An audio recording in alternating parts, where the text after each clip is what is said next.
You're running back, yeah. Oh, good morning. Happy Monday. Welcome to Running Back. Look at this color coordination we have going on this morning, y'all. Can't be beat. Can't be beat. We're on top of our games, quite frankly. Lou Will, Chandler P. My name's Michelle B. And this, of course, yes, is Run It Back. Guys, shall we react to, I'll say this, the college hoops left a little bit to be desired until yesterday's second game. Wow. Chandler, I was going to change the channel because it was like a 20-point blowout for most of the way for Duke, and then bam, things got interesting. Did you catch it? I did. I actually turned off the game as well. Like, they were up 20. It was a blowout. Duke was rolling. Like, I was so ready for that game to be over. And then my buddies are texting me like, holy blank, like, this is nuts. And that's what makes March Madness so much fun. That was an insane game, an insane shot. That kid's going to be a legend on that UConn campus for the rest of his life. There was only 3 he made all game too. That's what made it incredible. Yeah, I actually watched the whole game. I don't know why I stuck around after they got down 20, but for whatever reason, I just continued to watch. And I had the dual TVs going on, so I was able to watch some NBA action at the same time as well. But an incredible game winner. Poor management of the clock, Duke. But hey, every once in a while, it's all right to see Duke go down. So. Yeah, I know. You got to feel for those kids because the hate for Duke is generational. Yeah. So it's not personal to you guys. It's just the institution. Grandfathered into the hate. It's a I do feel bad. Right, Lou. I feel bad for the other Boozer though. Like that's just a tough break. Caden Boozer, all he's got to do is just hold the ball, get fouled, make free throws, and the game's over. But, man, you got. But his coach is yelling, too. Like, he's looking over at his – it was chaos. Yeah, his coach was telling him to advance the ball. So, I've been teammates with John. Great guy. I hate to see him go down like that. But, like I said, I was a UNC fan growing up, and you kind of got to pick a side. But I'm a fan of John. I hate to see him go down like that, but it is what it is. Yeah, evil or good, you have to decide early in life. By the way, it's not the first time they've done that, so that was a tough one. But if you're a sports fan, it was awesome. So here we go. We got some NBA hoops. We got a little, New York, OKC. Things are winding down. It's hard to believe. SGA, of course. They hold off New York 111-100. He finishes with 38 of 18 from the field, 13 of 16 from the free throw line. Jalen Williams had 22. Jalen Brunson had 32. They are 14-1. OKC is in their last 15. They and San Antonio are they're battling it out to the end. No one's letting up. I want to start, though, something a little bit different, Lou, just because for so many years I feel like we've sort of poo-pooed on the Eastern Conference. But last week the Celtics beat the Thunder, and yesterday this was actually relatively close until OKC went on a bit of a run. I say that because I feel like in years past we couldn't even compare the Eastern and Western Conferences. Do we feel like the gap in the quality of the two is a little bit smaller than what we're used to seeing? Yeah, I think it is. I think the Western Conference, they get all of the credit, they get all of the hype, because you got a lot of star power at the top. You got all of your, the majority of your MVP candidates in the Western Conference. But when you really look at it, you look at the totality of the work that's been done in the East versus the West. Both sides have 2 50-plus win teams, and both sides have 4 teams that's over 45 wins as collectives. And if you even look back at the NBA Finals last year, we had an Indiana Pacers team that took OKC to 7 games, and we thought that they were just going to get destroyed by OKC, but they were competitive. And that's how the East has been all year. You look at the quality wins that the Celtics have been able to have when they go over to the West. Look at the Spurs, the quality wins they get when they go over to the East. And so it's a flip-flop back and forth, but I believe that gap is a lot closer than we represented. I think it's a lot closer than we give the East credit. Like right now, if we look at from 4 to 6 right now, right? And we match some of those teams up. I don't think it's going to be a clear-cut favorite just for the Western Conference when you start to dive into a 7-game series. So yeah, I agree, Beto. The gap isn't as far as people think it is, but I think the West is really top-heavy, and I think that's where they get the credit for being more dominant than the East. Yeah, I agree. I think the East has just surprised us a little bit more, right? Like, I didn't think the Celtics were going to be this good. I didn't think they were going to be a real contender, and they certainly are. Toronto, I didn't think they were going to be good at all. Atlanta, teams like this, they've put themselves in a position where they're not going to be an easy out.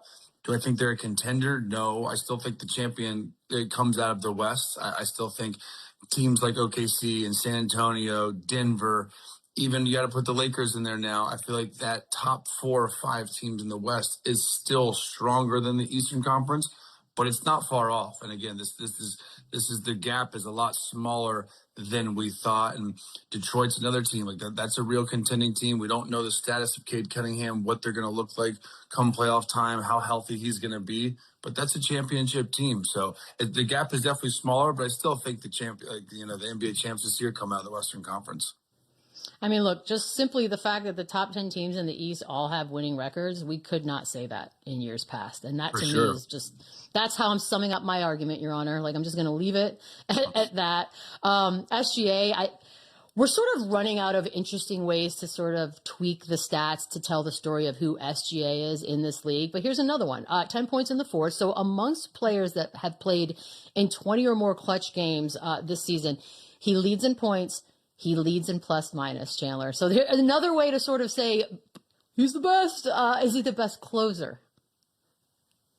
Hey, it's hard not to say no. Those numbers that you just said, they don't lie. And just his aura and his personality, he's so cool and calm and collected that's the guy you want to have the ball in his hands come down the stretch. And there's really good closers. Like Cade Cunningham was unbelievable. Jalen Brunson's been a great clutch player of the year the last couple of years. There's certainly other guys that are really good scorers that I would want to have their ball in their hands. But no one more than SGA. I mean, this guy, he can create, he can open up space to get a three-pointer off, he can get downhill and get to the lane. We all know how good he is at getting to the free throw lane. So there's not a certain aspect of the offensive side of the floor that he can't do given that circumstance and situation of what the Thunder needs. So I don't know if he's the best, but he's damn sure one of the best, and he's who I'd want to have the ball in the hands because he also can play make. I've seen this guy get doubled and tripled team at the end of games and not only score or make the shot, but also make the right pass and the right play and get someone else involved. So he's definitely, top 1, top 2, top 3. He's up there, and he's having a hell of a year, and he's just so consistent. Like, the guy doesn't take a night off. I've never, watched him play and been like, nah, that's a bad game. He's had some inefficient games. He's had some games where he didn't really put the ball in the basket as efficiently as he can. But I've never watched him and been like, SGA played like shit tonight. Never do I think that, ever. That's crazy. Yeah, no, that's a big deal. I'm with Chandler on this one, but I'll just be clear about it. I think he is the best closer in the game. And I think he relishes the moment. I think in the fourth quarters, you want the cream of the crop to rise to the top. And that's what SGA does every single night when it comes down to finishing games. And that's if he's playing the fourth quarter, Chandler. Last year, we were looking at this team, we were looking at these guys, and they were basically sitting fourth quarters because they were whooping everybody.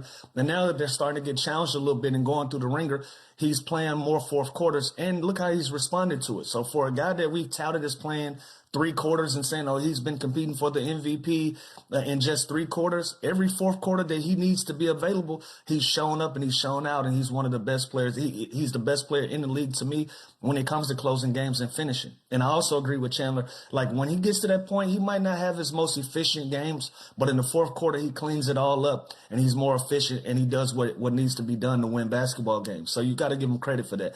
And especially with, the MVP race and everybody is trying to find a way to squeeze other people into that conversation. Like 2 weeks ago, it was all Cade Cunningham. Now, present day, it's all Wemby. It's going to be all of these guys coming in and out of this conversation, but the one consistent has been SGA, and we have to respect him for that.